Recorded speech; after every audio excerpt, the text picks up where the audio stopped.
This is Curious Incident, a podcast for special needs families and your window into the world of special education. Special needs parenting can be challenging, and we want to make it easier by providing you with the resources you need to help your child. Let's delve deep into the world of learning differently with your host, special education attorney Adam Dayan.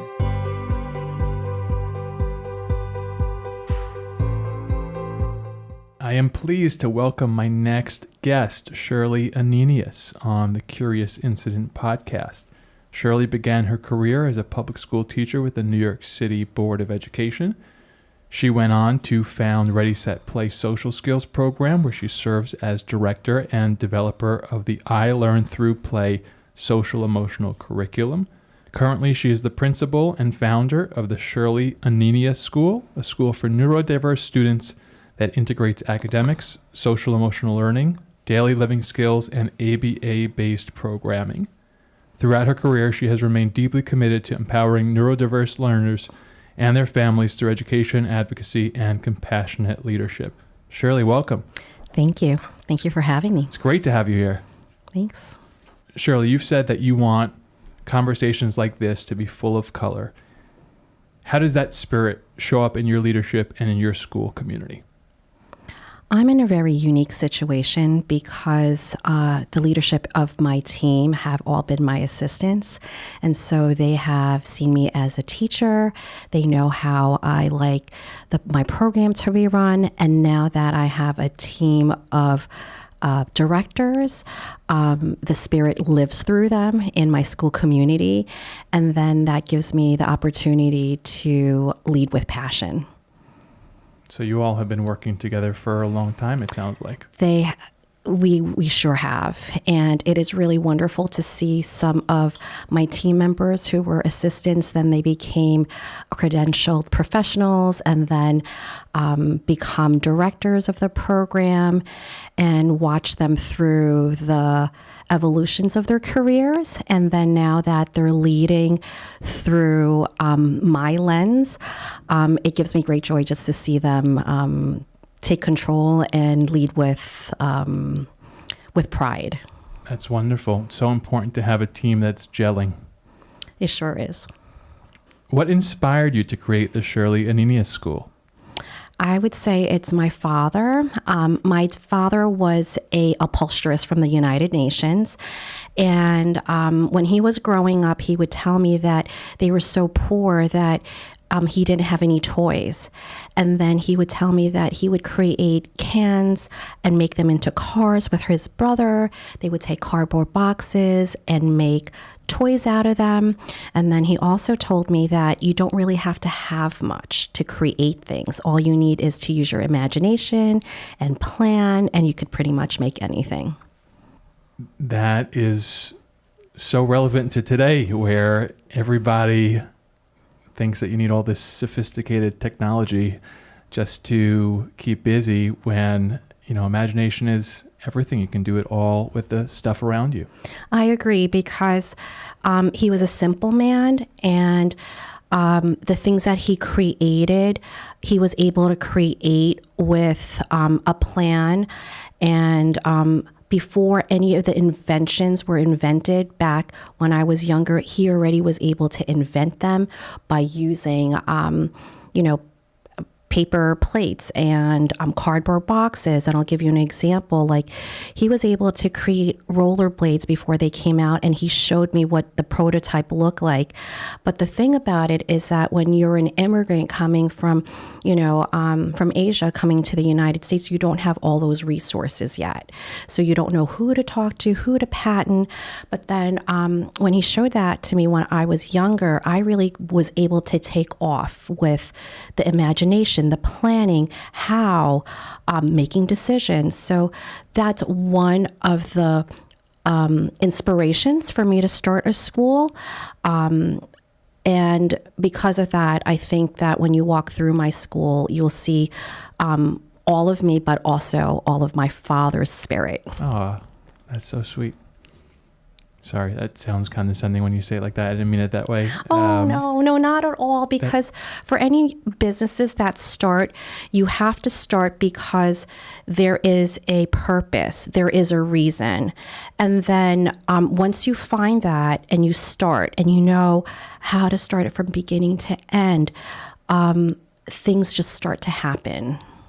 Talk about how that shows up in your school. How do you take that inspiration and help your students? Well, for our students, when you come through my school, the Shirley Aninias School, you will see a lot of materials where it is accessible for all. What I have found was my students like things simple. And I'll give you an example. When the big cardboard boxes come from Lakeshore Learning and they're giant and they're the size of them, between that and a STEM kit that comes in, they will always pick the cardboard box. And when you give them the cardboard box, that can lead into play and an imagination and learning, and where you can integrate all areas of development. And so what you will find around my school is we will have the bells and whistles of activities, but then you will also see the most simplest things that my children love to play with. And that is usually the cardboard boxes. It's fascinating. And it's ironic because it brings me back to my dad, who was able to create a patent of rollerblades out of a cardboard box. So every time I go through the school, I think of my dad, because I said without him inspiring me or having discussions when I was in high school, like this would not be able to happen. That's a special story. Thank you for sharing it. How did the self-contained classroom in your high school influence your dream of starting a school? So I went to a prep school in Queens, and I noticed that there was a self-contained classroom, mostly Down syndrome, in the basement. And anytime I switched classes, I noticed a couple of unique features. Like, for example, they would have their books on their hand, they would go to their locker, they would open their locker, they would put it in, then they would go to the same classroom. I don't really think that they were able to switch classes like how we did. And as the months went on, I would see them eventually wanting to interact with us, but we didn't know their names. And when I was thinking about it as an adult now, what would have been really nice is if the students were given the training or the information about their learning profiles and how they could be integrated with us. And the reason why is because they can be included, they can be integrated, we can do classes together. And I also think that would really feel good for a teenager to have some kind of buddy system. And we could be, I'm just thinking of some classes that we could have been inclusive.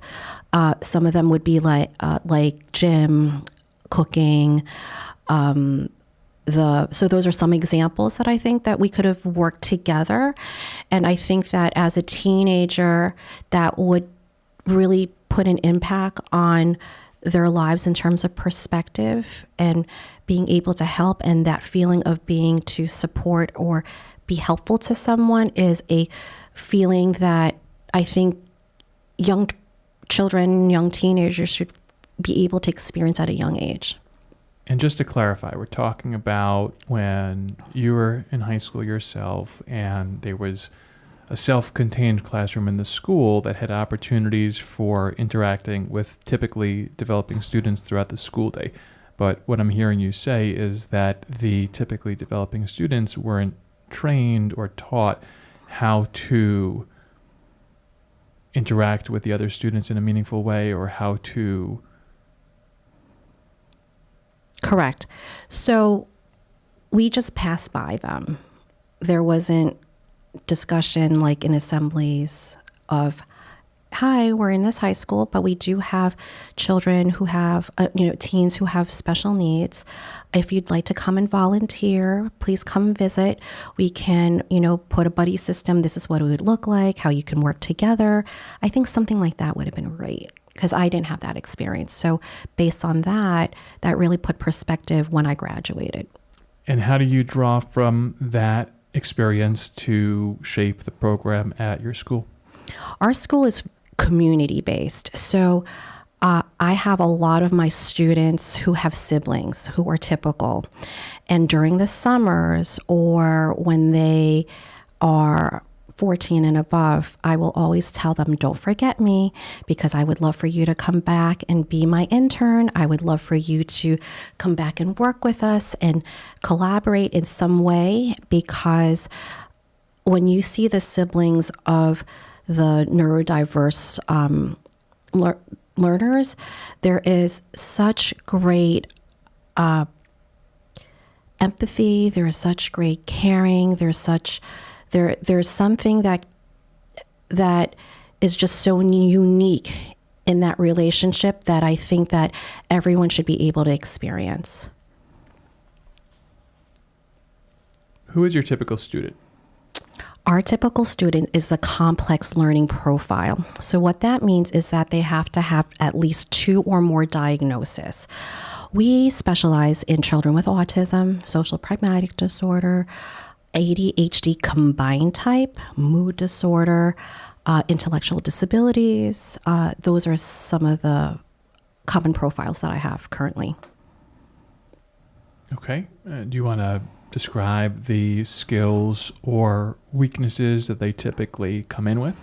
Sure. So a lot of my students, when they do come in, some, not all, have already experienced other schools. And the other programs did not have enough support for them. So in my school, we have instructional supports.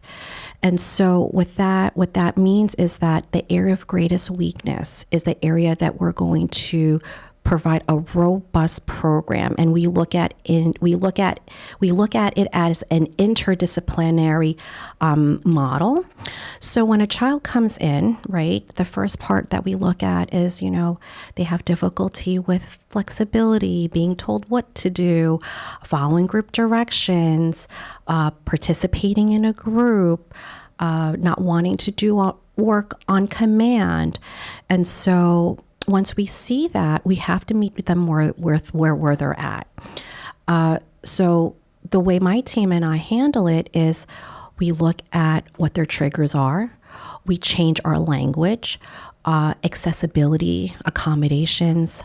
The universal design for learning is really key because these children are incredibly bright, and it is our job to teach them how they learn best and what options they have, because once we have that, it starts to unleash their brilliance.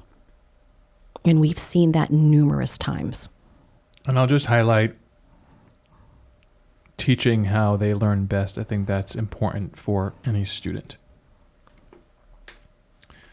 Shirley, if you could describe your school in 3 words, what would they be?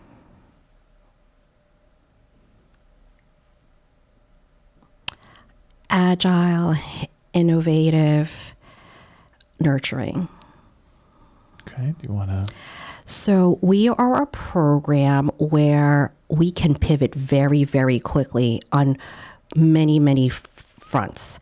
So if there is a child that is thriving, we will already know and put plans of how do we get to the next step.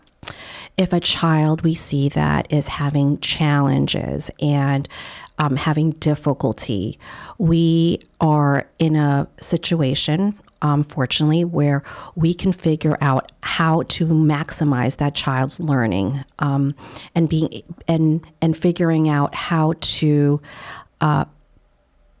help that child be more receptive to instruction.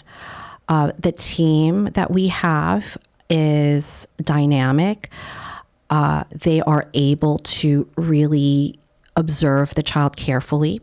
We are able to know what their triggers are. We want to keep that low so that they are available to learn, but then also provide them options of what works best for them. So we can pivot very, very quickly. A lot of flexibility. Flexibility is, yes. That's what our school should be called, the flexible school. But it's really important because when you're dealing with complex learning profiles, you can't, you will hear programs they'll say, well, that's not our model. But for us, when you are going to commit to a child who have such great scattered skills and we want to even them out, we're going to try and make every effort for it to be successful for them. Sure. And what was the other word you said? Was it innovative? Yes. So we really think out of the box. Learning doesn't only have to occur in the classroom. Learning can occur, in our school we have a town. So in that town, for the younger children, it teaches them to play. They do some symbolic play. Some of them still do parallel. For the older kids, they could do role play. They could have their store. They could create a shop. They can put together a menu and money, and they could set out their own rules. So we have one of those aspects. So when you come to our program, learning is motivating. Like, that's one thing that we want our kids to, when they step in our program, is to, be able to be in a environment where they are eager and wanting to learn. But a lot of thought has been, put into the design of how that's going to be presented to them. Let's hear a little bit more about this town. So the town that we have is, we have a train station, but it's not really it's a train station, but it has a piano in there. We also have a library of a variety of genres. We have a restaurant that changes themes monthly. We have a clubhouse. An actual restaurant, or it's a play restaurant, a pretend restaurant. But we also, if you look at our Instagram not too long ago, it was Filipino American Month. So we made it into a store called the Sari Sari store. So we actually sold real things there. But then you could also make it as a play store too. So we can make it into real life too. We also have a tree house, and in that tree house, they have a ladder where they could go up, and they have all the sensory things that they could touch. They could use chalk. We have a sensory mini room where there is a sensory curtain, and so it's completely black. So the curtain is in multicolor, and then on the other side, it has fabric that is really soft. So when the children want to get some sensory input, they could put their hands through there.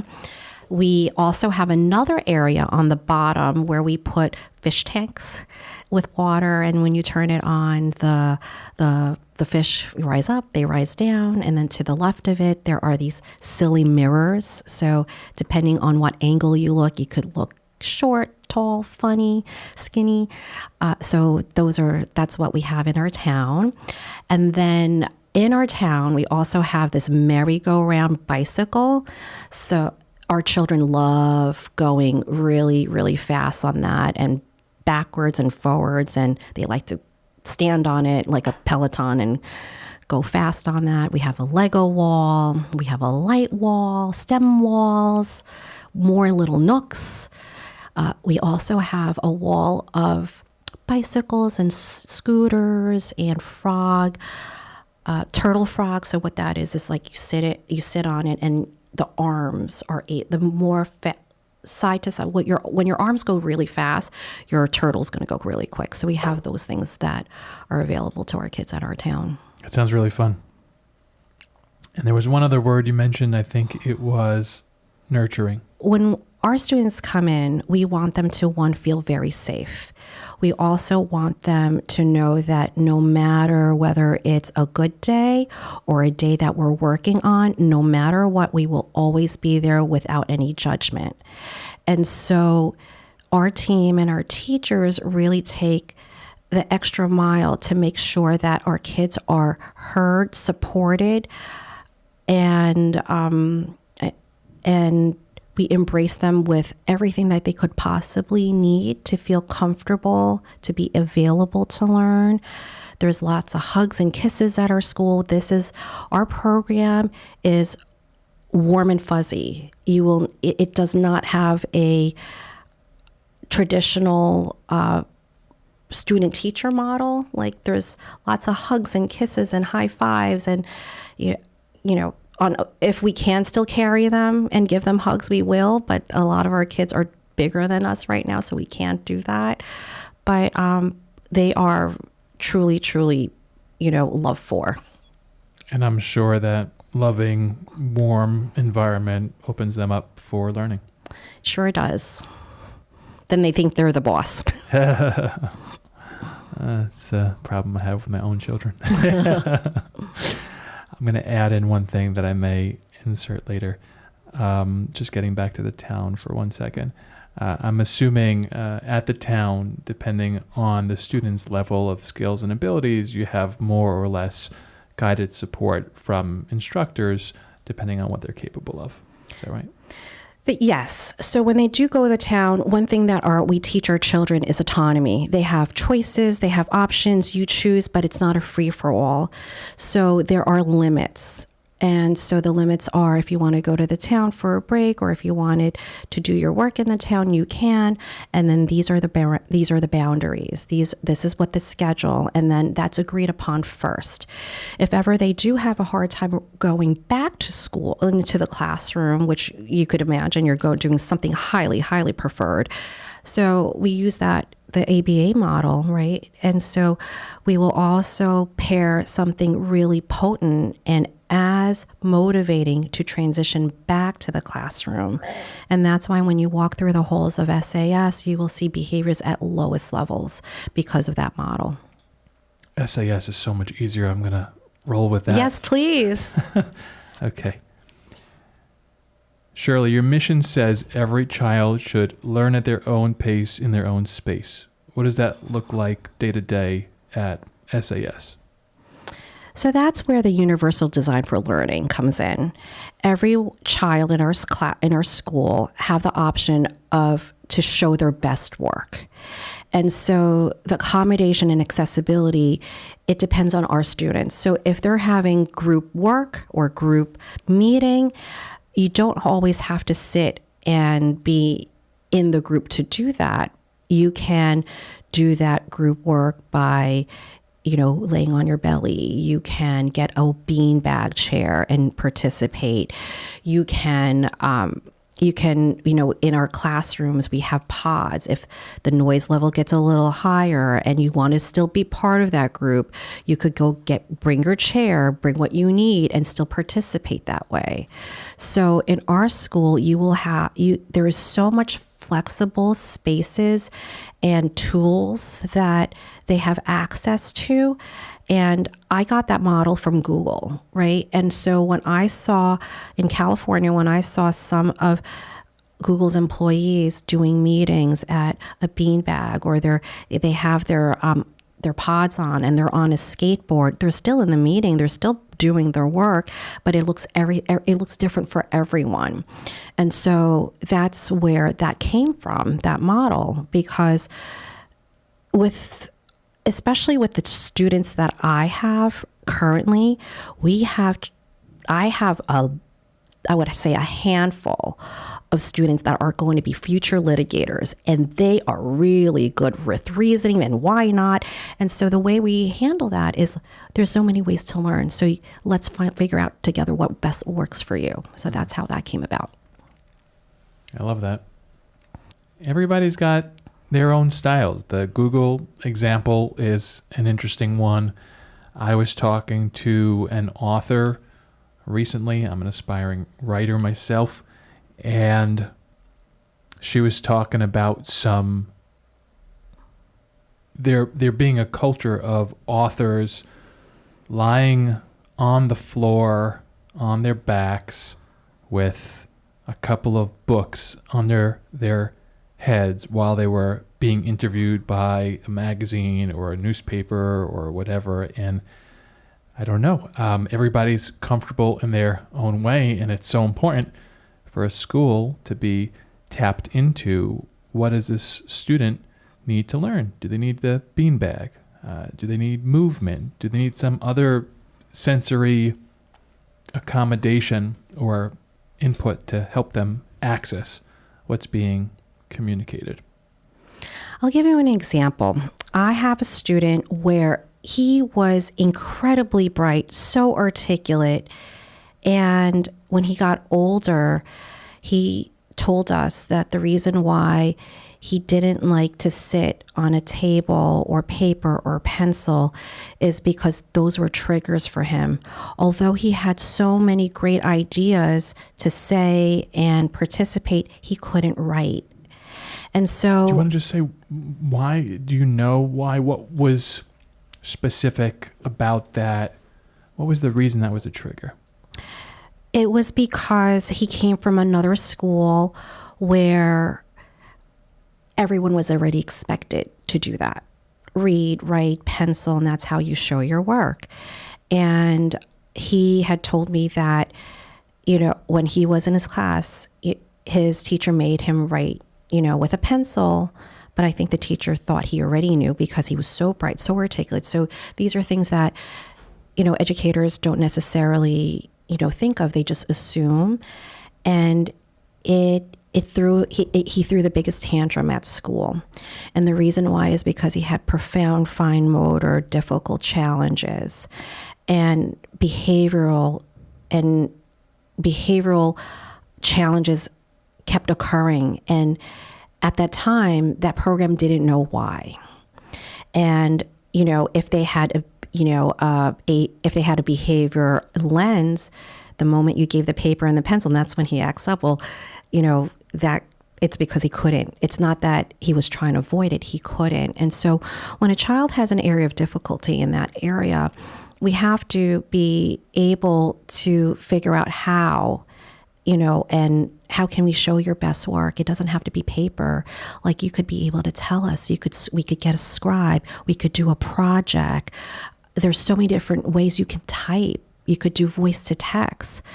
And so that moment really put things into perspective for me when I created my school. Yeah, I think that's such a wonderful example. And it moves me to hear about the way that you're examining what's happening with a student. There's something blocking them from accessing learning. And probably that boy you were just talking about went through lots of teachers who didn't pay attention or couldn't figure out what the problem was, but you were able to, and now you're helping him to move forward. Correct.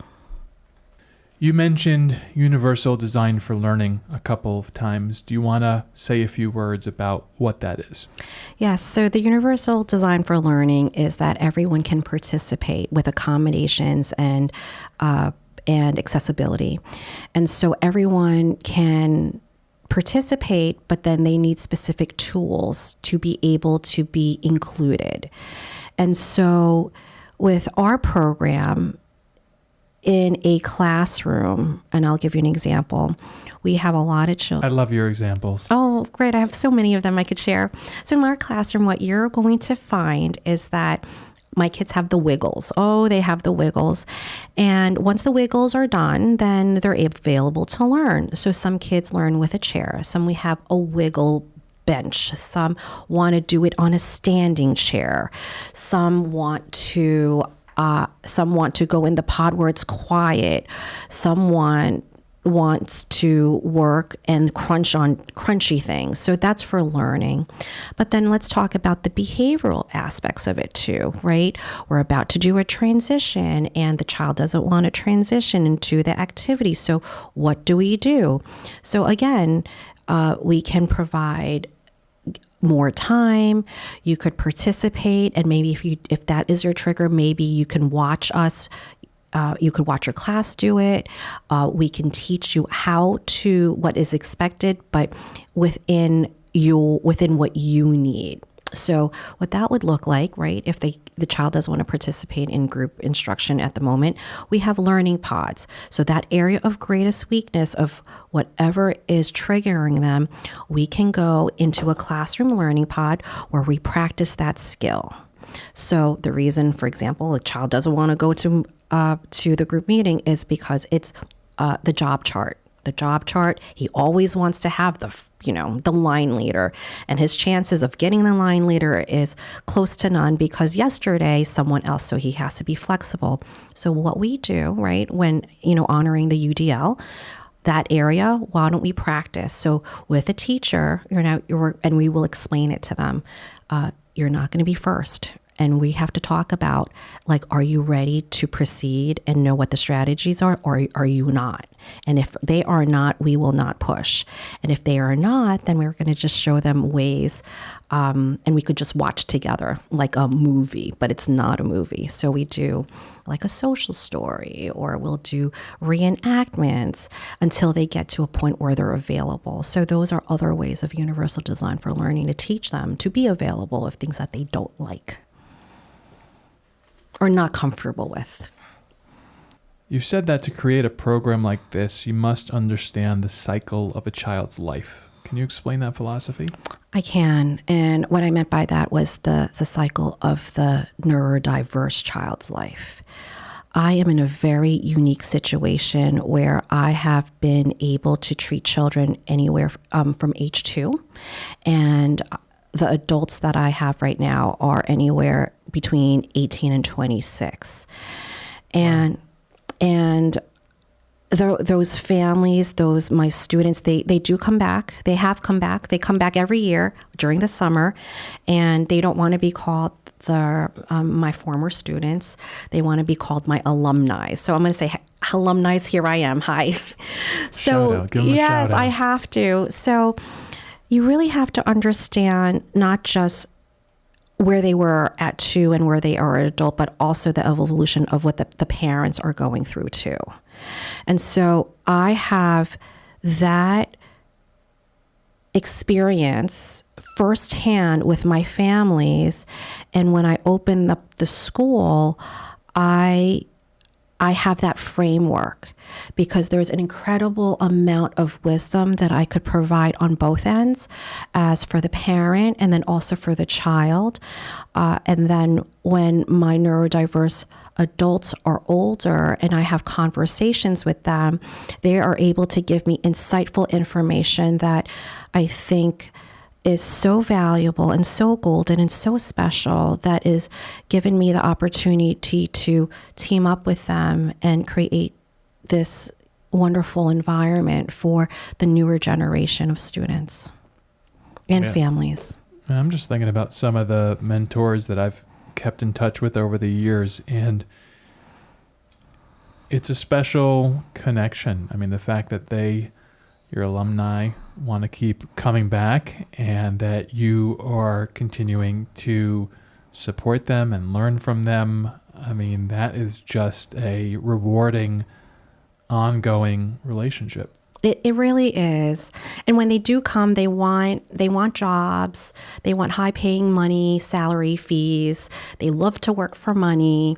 It's amazing because the way they are when they do come back, whether a volunteer or work for me, there's still areas of flexibility that they have a challenging time with. And we talk about it, and I remind them that, let me hear your perspective. Let me tell you what my expectations are. Then I go for the punch, and I said, well, this is what's expected. It's due on this day. Nice.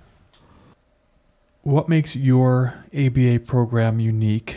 And how do you know when a child is ready to move from one stage of learning to the next? Great questions.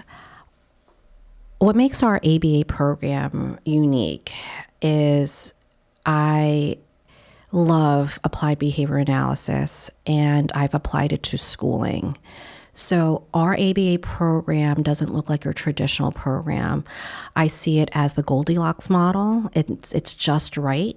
So we have to be able to teach children in a group and how to be the expectations of like a cooperative group, following directions in a group. But then we also have to provide the individualized instruction because all of them are all not in the same level.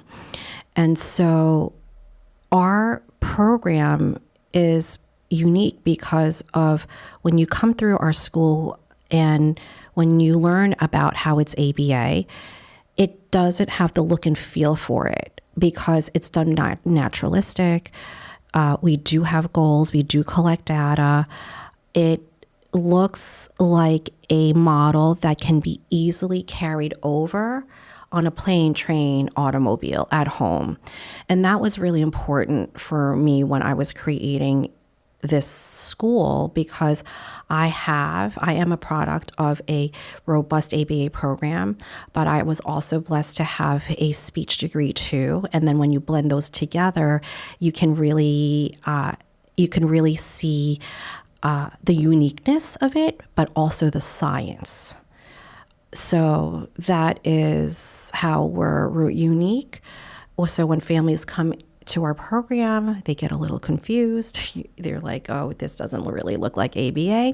But then I explain to them about the 3-term contingency and the shaping behaviors, because shaping behaviors can be done anywhere. And we do collect data, right? So a lot of it could be, because I need measures, I need metrics too, because I need to know that my students are learning, my teachers are doing what they have to do. So that data is really, really important. But the way it's done is it's done simplistic and easy to carry over. On the subject of ABA, applied behavior analysis, what are some common misconceptions parents have about ABA or classroom placement? It's one of the misconceptions is that it's only for children with autism or students with autism, that it looks robotic. And I could put a stop to that right now because it's not. It's not for just, I think it could be applied to all learners. I think that the way ABA can be done, it can be natural and very, depending on the child and where they're at, it could look very simplistic and it could also look very complex. For some parents, that might be an adjustment. How do you help parents trust your process? The first part is parents are going to have to choose a school where we share the same values, and the end goal is the same.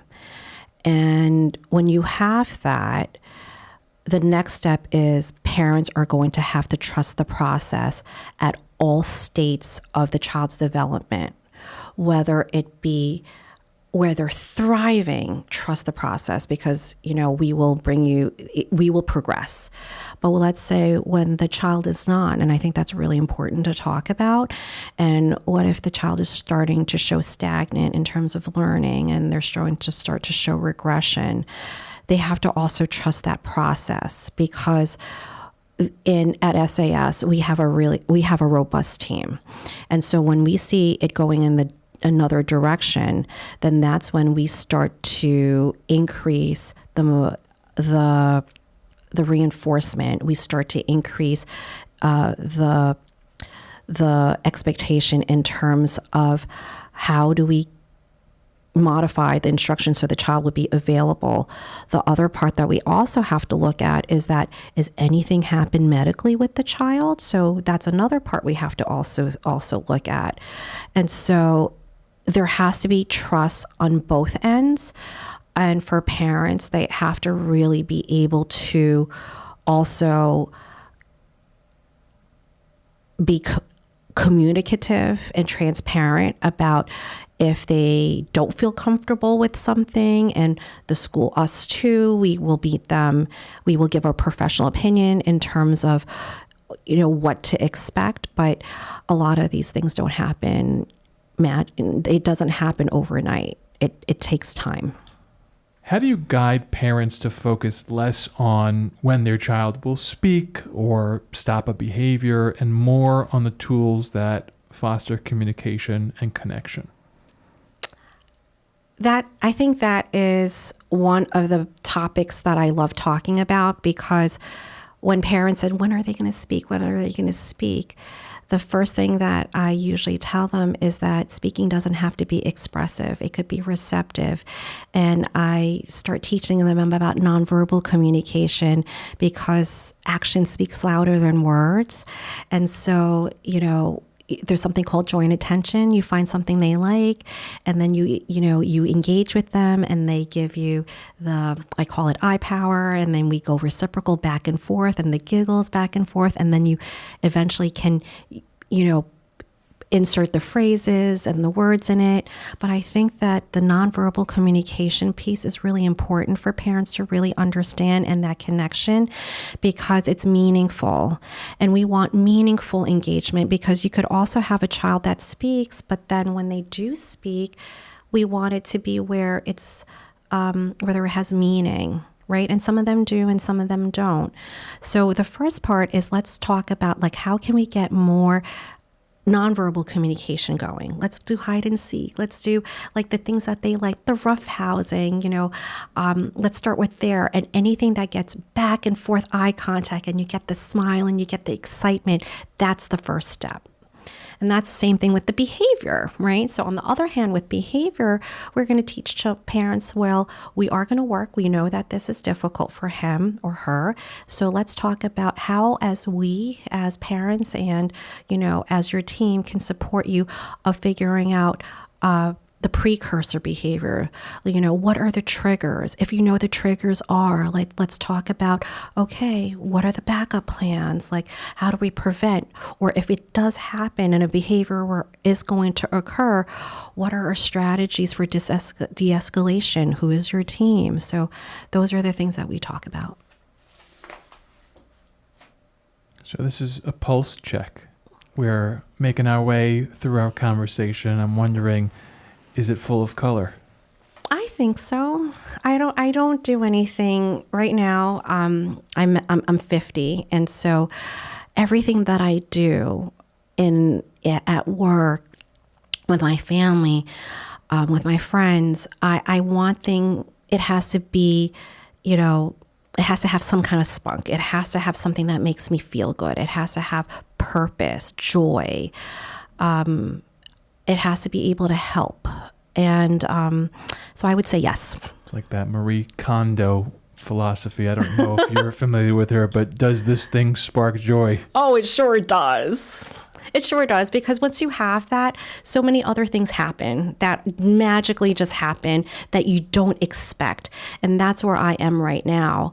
All the things that we have worked and made every effort, now there are little things that just keep coming that reminds me, okay, this is why you did this, and now this is what you see, and so that's really apparent at school. Say more. So there is a project currently that I'm working on, and I'm very, very passionate about. So I have 3 big passions. It's my family, make sure they're okay, my school, and so I'm working on a project that I didn't think that I'd be able to help, but I can help with knowledge, and I could help with wisdom, and I could help with infrastructure of how to set this up. So in a situation like that, in this, I have been approached by someone who, right now I have to keep them anonymous, that there's an orphanage, and in this orphanage, the amount of children who are neurodiverse is starting to increase, and there's limited resources for that. And so, of course, when I hear stuff like that, I'm like, how can I help? I want to be able to contribute, because I've created several programs that I know from the ground up, from bottom up, that I can give you knowledge on. And so with that said, they're not really asking for much, and what they're asking for is what tools and what programs, how do I teach them how to keep calm, and we don't know their background. So luckily for me, I have a lot of experience with that. And then my husband knows how, passionate I am with that, and I want them to be okay. And then one day, by my bedroom window, I had 2 birds just land right next to each other whistling, and that has never happened ever in my life. And so when I saw that, it gave me such great force about, okay, how am I going to help this organization? And so as we speak right now, I am putting all my resources to get them off so that they are able to support this population that they did not expect. That's really exciting. Yes. So you're educating children at SAS, and you're going to be helping children who are in this orphanage. And this may be personal, but do you have children of your own? I do. I have a 14-year-old. And my 14-year-old, I am so incredibly proud because when he was younger, he understood what I did. And at his school, he knew which one are mommy's kids. And he said, Mommy, I was sitting next to a friend on the bus and he started squeezing my leg. And I knew what that meant. So I told him to start squeezing his hands. And I don't know if he'll remember that, but it made me feel good because at a young age, I think he must have been like 8. Like at that age, I'm like, I'm raising you right.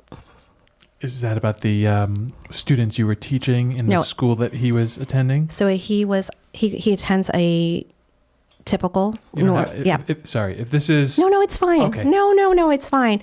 But there was a child in his bus who had special needs. I see. And then that child always wanted to be next to him because my son had the tools. And I'm pretty open about that. And till this day, he's just so wonderful. He understands that my passion for it, and then he also is supporting, my passion. So it's really great. You must be a proud mom. I am. Okay. You've said that progress often comes through small steps that lead to bigger, better ones. What does that look like in your classrooms? Well, the first step is to identify the goal.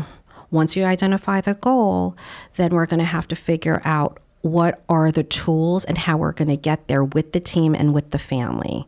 And then once we reach that goal, it doesn't stop there because that goal is going to have another area that feeds into it. And then we do the whole cycle again. So I'll give you an example. Right now, the children this last season, we want them to play soccer. I am really working on my school to be into sports because I think movement is really important for them. And so I told my PE teacher, I said, well, I want them to learn how to play soccer because I want to be able to have a soccer team. I want to be able to have a baseball team for them. And so before I'm able to go on, we had to break it into steps. So the first step is, okay, let's get a dot. Okay, we need to teach them how to stand on a dot. Okay, once we get that, let's get the ball. And then now we got to teach them how to move their leg back and kick it. I'm going to use that as an example because once they're able to do that and they're able to kick the ball to the net, okay, great. But the next step is now we're going to have to learn how to teach that child to kick it to another peer. And then after we teach them to another peer, the goal is to get into the ball, into the net. Then we're going to have to put another peer in there. And then we keep going and going until they're able to play, if there are 8 kids in the class, with the blue team and the green team. So that is what I mean by that. Like before they're able to play soccer, we're going to have to teach all the fundamentals and all the steps and all the planning. And then we repeat. And who doesn't need that skill? I mean, taking a big goal or project and breaking it down into smaller components, that's essential for anybody trying to function in life. It really is. And if you really look at it, I could also talk about reading. Parents says, I want them to read. I'm like, okay, let's go let's get them to read. The first step is like, can they, stay still? And they don't have to be staying still, like sitting down, but staying still where we could actually show them, phonemes. And then, from there we sound them out. Then we do blends. And then we start putting it together and then they become words and then they start reading words and phrases until they're reading chapter books and then repeat. Yeah. And that's the same thing with behavior too, right? Yeah. So with behavior, like let's say, I'll give you an example. They don't want to go to a birthday party or it's too loud. Okay, so let's put a plan. Let's start with a social story. Okay, then after that, maybe we have to put schedules. Then after that, maybe, the child and the teacher, they're going to go the sweet sequence. We can't have people there yet, and then we scaffold. So the best way to describe that is like there's so much scaffolding, but that's just not for the neurodiverse population. That's for everyone. And in real life for us, I'm like, okay, I want to lose weight. Okay, well then let's do the steps. Let's put a plan and repeat. So that's how I see things. This may get cut, but That's okay. remember situations as a child myself being thrust into, let me start that again. I remember as a child myself being thrust into certain situations. I'm talking about 6, 7, 8 years old, feeling shy and being pushed to go ask that person for something or explain to this other person in the room or something that was out of my comfort zone. And it's interesting because I was with my wife, and I guess he was 5 years old at the time, and the situation was going on stage to say an answer to a question or participate in a contest. I don't remember exactly what. And so I had a flashback to myself at 5 years old and how I was just sent onto that stage feeling lost at sea. What do I do? This is so bad. And my wife, who knows a lot about education and parenting and scaffolding, teaching, she was a teacher, went up on the stage with him to support him in that moment. And I just thought, how great is that? A middle step, something that you can do to help him be on stage, do the thing that's being asked, but also have the support that helps him feel like he's capable of accomplishing that thing. Yes, and I agree, because availability and having that safety support is key, because without that, how would anyone be successful? No one will. And that brings me back to like when I went to high school, I'm typically developing, and my dad said, before school, 3 days before, every day, we're going to go take the train so you know where to go. And I'm like, yes, my dad knew that, and he's not an educator, and he was able to figure that out. And it goes back to the basics. We have to always listen to our instincts. And I also think that there's one thing in my model at SAS. It's like we don't want to force anyone, right? And obviously their expectation, but again, the goal is how are we going to do that together? Because when you have it, like it does sound a lot more different, or more. People will be more receptive is, let's do it together. Let me show you. How can I help you? I'm here for you. If you get stuck, look at me. And I think that really makes a difference. And it helps them build confidence. Oh, yes. They see themselves accomplishing the steps, and once they've done a few steps, they're well on their way toward progressing to that goal. It's no different, right? How do you know when a student is ready to transition to a less restrictive environment? I love this question because firsthand, my team and I have been able to transition numerous children. And so far, from what we know, they're successful because they haven't come back to us. And so the first part is being able to learn incidentally, follow group directions. The other part is problem solving, working in a group. And I would say the last one would be autonomy, because they really need options. They need to be able to have self-advocacy, because we remind our kids at SAS, you have learning pods, you have a town, you have all of us. But when you leave SAS, there is no pods. You're not going to get as many breaks. So what are you going to do? And we explain it. Your breaks might be, teacher, can I take a walk and get water and come back? That's what it's going to look like. And so once we see independence in all aspects, also with the activities of daily living, the next part is the professional team and the teaching team and the related service team. We all get together and we really talk about, is this child ready? And fortunately, with my experience, right, when I have, again, another unique experience that I was able to see, typical mainstream settings, center-based settings in my previous careers, and know what the expectations are. And so once we see that and the professional team feel like they're ready to go, we start recommending 6 to 8 months out. And we start preparing. We walk with parents. We tell them to go tour. We start preparing the child in terms of eventually you're going to graduate SAS. This is what it's going to look like, and that's how we prepare parents and students. How does that feel for the school? Is it exciting? Is it worrisome when students are transitioning to a less supportive environment? There is not a dry eye in our graduation ceremony, both with staff and parents. And students, they're excited. And the feeling is as if you won the lottery. And the reason why is because when my students had came to me, I was able to see firsthand where they were at. And the one thing that we did as a group and as a team and with the parents, it's like every effort, and we were relentless, and we just kept going, we kept going, and we kept going.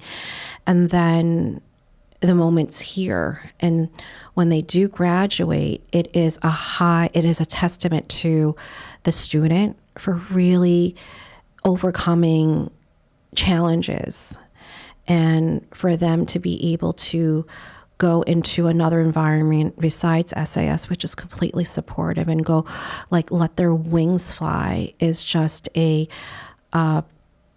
remarkable feeling on all fronts. And I know that's a big focus of your program, to help students mainstream. I'm wondering, what is the typical duration that a student spends in your school? So I wouldn't say mainstream. If they're eligible, great. And I have had experience with that. But to a more least restrictive environment. And so, you want to you said more least restrictive, maybe just clean that up. Sure. In other words, instead of more least restrictive, less restrictive. Less, okay. Let me start over. Yep. I just want you to sound great. Yes, please. Oh, no, make me look good, please. Can you say that again? Yeah. Because I'm going to have to reset my mind. I don't remember what I said, but Christine, we're going to use the first version of this question. I'll just give it a go again. I know that mainstreaming is a big focus for your program. I'm wondering, what is the typical duration for a student in your school? Well, SAS is known not to keep children. They're known to provide the area of greatest weakness, and then give them opportunities to go to a least restrictive environment. And some of them will be eligible for a mainstream, but not all.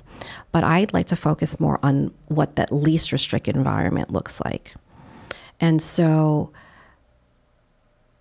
it's interesting because we had a forum of families last week, and they were in our conference room. So we had about 15 families. And then around the table, they introduced themselves, and they, my psychologist said, how long have you known Shirley, or getting intervention? So it went from one to another family who said almost 5 to 5 years. And I found that ironic because a lot of families' eyes got really big, right? Because we can't put time limits. It's when the child is ready. But I can tell you from the families that we have graduated out, we have, the range is anywhere from 2 to 5. And when they're ready, but I also don't want to put so much focus about getting them out, because we have to make sure that all the tools are solid, because it's really important, especially with coping, that they're able to speak up for themselves, know how they learn best, because environments like SAS is not going to be available in other programs. So the level of independence. So it ranges, and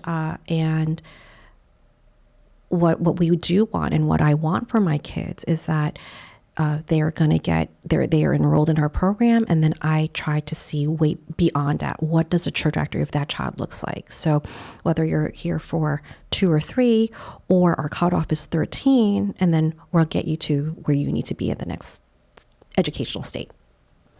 Great. So we were talking about this a little earlier. Seeing former students go on to other schools or meaningful work must be powerful. You were talking about your alumni crew. While maintaining confidentiality, of course, can you share a story that captures that full circle moment? I can, and I want to give 2 examples of 2 students that will always, that will make me cry. So student 1 is now 18 years old, and I met him when he was 2. He came through the Ready, Set, Play doors in diapers and got every kind of service. So I was with the student from 2 to about 10. He is 18 now. And recently in September, I was able to have dinner with him and his family. And when I say to you, I was floored about his development. It was like, although he's like taller than me, I still see him like a little boy, and it's just a weird thing. And I think that when you're a parent, even though your children are grown-ups and adults, you still see them as little children. But he was telling me stories about how he's applying to Brown, and I know he's going to get in because of his grades. Wow. Well, my fingers are crossed, so I shouldn't be too confident. But when he was telling me how hard he has to work on his personal statement, how he does tutoring, how he does robotics, and how he is really thinking about his personal statements of how to write this, it brings me back to when he was younger, a child that didn't want to write, a child where I had to walk with M&Ms in my pocket just to reinforce him to be sitting still and to finish a task, a child who had great challenges in executive functioning, a child who couldn't understand nonverbal cues or communication is now expressing to me about all of the processes that he's going through. Then he tells me about his friends and his peer group and how, all of them are stressed out about applying to colleges. And I remember when he was younger, how I had to orchestrate a group of kids and have topics and get him to join in conversation, make comments, and again, walking around with M&Ms and walking around with a token board. And now all those supports are gone, and now we're having full conversations about it. And it really moves me because this is a child that went through the whole system from age 2 to where he is now, and had a team of ABA therapists, who had a team of related service providers, who had a team of tutors, and where he is now is just remarkable because of how aware I am of his challenges. And so with this particular student, his mom would tell me he studies until 3 o'clock in the morning, and then he has to get up and he starts a whole routine all over again. And he would tell me moments like, I just want a break. I just want a break. I'm like, I'm sure you'll get a really nice break, during the holiday. And it is really nice to see him be where he's at, because for a very long time, I could tell that it was difficult. He was so bright, but yet aware of what his peers are doing. And now he's undistinguishable from his peers, in my opinion. And he's the most social child that I know, teenager that I know now. And he wasn't that social before. And the one thing that I really love, seeing him do is be able to drive. And I remember him having fine motor difficulties, motor planning issues, right? And now he's able to do that. And then I remember he would take, the test, and, he would always have to take a test in a separate room with me. And I have candy and, M&Ms and token boards just for him to be motivated. And now as a high schooler, he protects his accommodation. He emails his teachers that he needs this particular accommodation, and he advocates for himself. And that is just so remarkable for me. And as he graduates high school and going to college, I am looking forward to having conversations to him of what to expect at college. The freshman 15, like, if you're going to do a fraternity, let me tell you what that's all about. How to make wise decisions. And I tell him now, high school's harder, right? And it feels hard, but college is going to be, I think, easier for you. And so he is so special, and he's such a gift, and his family's such a gift to my family and him, because when he was younger, he asked me to be his godmother. And then in his vision, he thought he thought a godmother was a fairy godmother, that I would make all his dreams come true.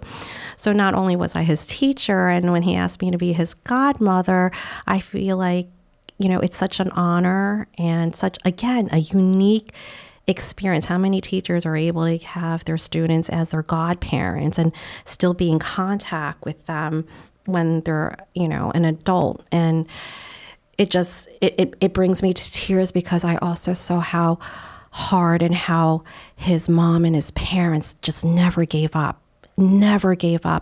That is a testament to trusting the process in all fronts for this particular child.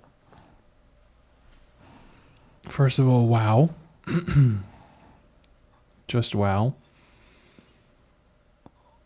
And I have his whole peer group I'm still in contact with. Wow.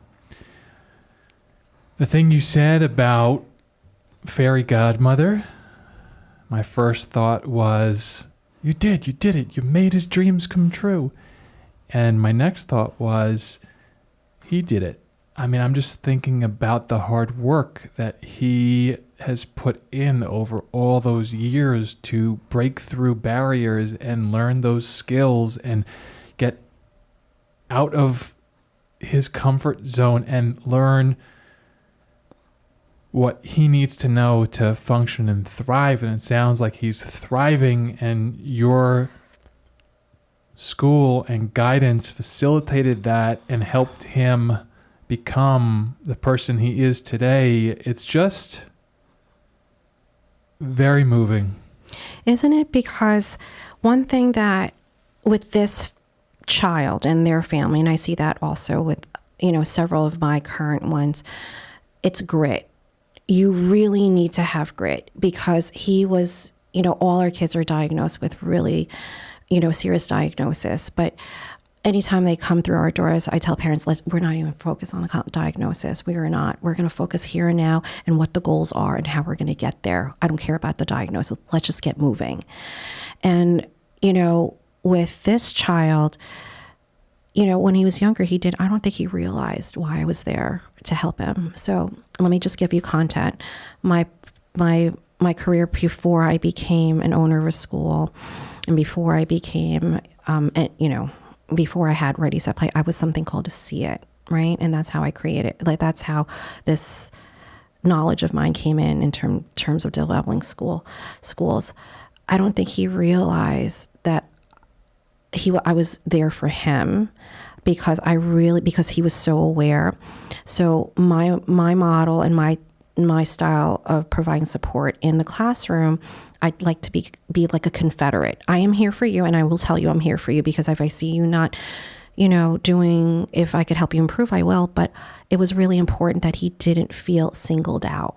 And so the way I did the See It model was, I made sure that I was like a confederate amongst the other, the students. I work really close to the teachers and built that relationship so that he didn't feel the way he did. And I'm glad I did it that way, because it was more like, Shirley's there to help everyone and not just you. And then it got to a point later on that he didn't want me there, and he knew. And I said, you don't want me there? Then this is what you have to work for to get rid of me. And it worked. Okay. This is my favorite part of the conversation. I'm putting down my pen and paper. I think you had another story to share. Do you still want to? Oh, I would love to. Okay. So this is another student from SAS. And this is a child that, again, would bring me to tears because of his challenges in regulation and behavioral. And so I met him when he just turned 5, and we implemented every behavioral support. And then we had an aha moment with that rigorous program and the consistency. It started to improve. And he graduated last year. And he is a Thomas the Train lover. And he was obsessed with these trains. And that's all he wanted to work for. And that's how we got him to learn in his early years, is by earning Thomas the Train. And when he graduated, well, let me backtrack. The behaviors were so profound that the aggression got increased, but then there was a moment where it started to decrease, and he got steady for two or more years until now. But when he was younger, I remember, he bit me really hard, that his teeth got stuck to my skin. And when he pulled out, he said, I will never bite anyone. I will never bite anymore because my teeth will fall out. So he never bit ever again since he was like 5. But let me fast forward. When he graduated SAS, he is one that will make me really tear up, because the model and the ABA really worked. And with this particular family, when it got challenging, where it was also uncomfortable for our team to talk about these things, they really partner up, and we worked really, really hard for years and years and years. And then it became a time where he's been stable and his learning has been, moving in the right direction. And then we told him to apply to different schools, and he got into several schools, which I'm really grateful for. But when he graduated a week later, he came in with a bag, and a bag of trains. And when I looked in, it was a bag of trains, and it was the things that, brought him joy, and it was so important to him. And then he wrote me a note, and he said, these trains, brought me such happiness, and now I want you to have it because I want other children to be able to play with my trains. And so all those trains are now in a case, and I will have that as a sign in, sign out for our students to come where they could earn it. And now he flew.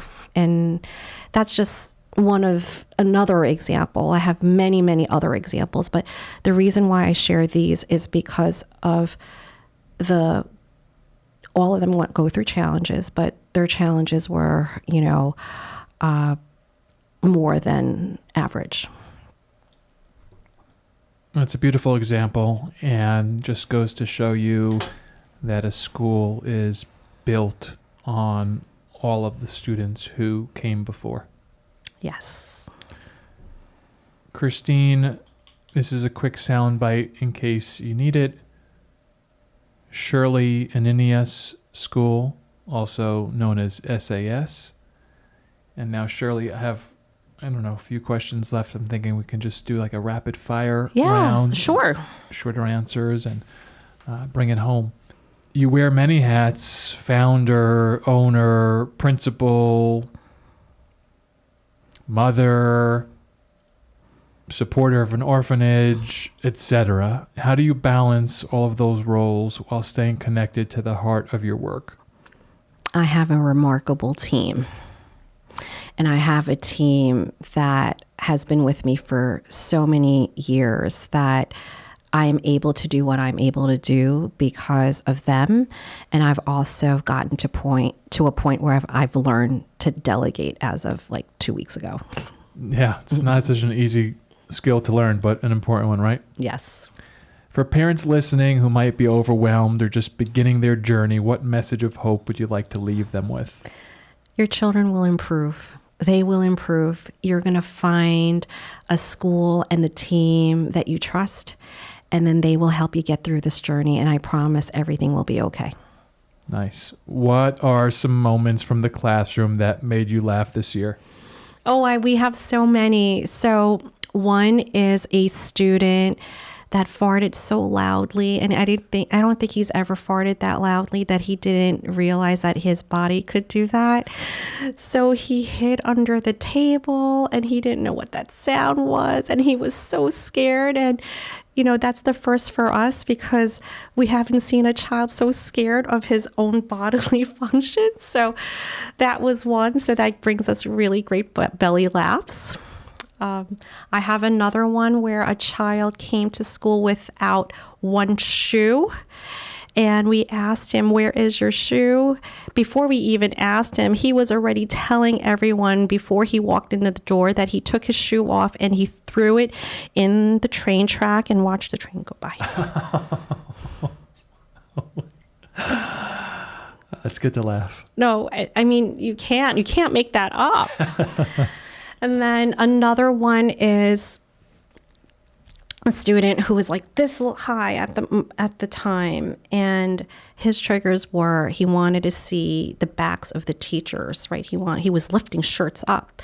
And then so we learned really quickly we were all going to tuck in our shirts and we were going to put our belt on. So when he did an attempt, it wouldn't happen. So the look on his face was so confused. And so that's another one that gives us, a belly laughs. And I have so many more, but they're so inappropriate that I can't even say it here. Okay, we'll leave it at that then. Is there anything more before we wrap up you would like to share with our listeners? I do. Hold on one second. I would tell parents to trust the process on both ends. One, find the team that you believe in, and then with that team and your partnership to go ahead and trust, and everything will fall into place. Excellent. So I'm going to bring us home. I want to thank you for being here today. You've shared such informative and interesting content with our listeners and great stories and examples to boot. I want to bring it back to the words you mentioned: agile, innovative, and nurturing. It's wonderful to see a program that's doing what SAS is doing, and I wish you many more years of continued success. Thank you for the wonderful work you're doing for the children. Well, thank you for having me today. Thanks for listening to Curious Incident, a podcast for special needs families. Don't forget to subscribe for a new episode every month. For more resources and helpful information, check out our website and blog at dayanlawfirm.com. This podcast provides general information which is not intended to and does not constitute legal advice. You should not rely on this information for any purpose. For legal counsel, you should consult with an attorney to discuss your specific circumstances. Your listening to this podcast does not create an attorney-client relationship between you and the law offices of Adam Dayan, PLLC. No attorney-client relationship is established unless a retainer agreement has been executed between the client and the law offices of Adam Dayan. This podcast may constitute attorney advertising. Prior results do not guarantee a similar outcome. Any guests featured or resources mentioned on this podcast are for information purposes and are not endorsed by the law offices of Adam Dayan, PLLC.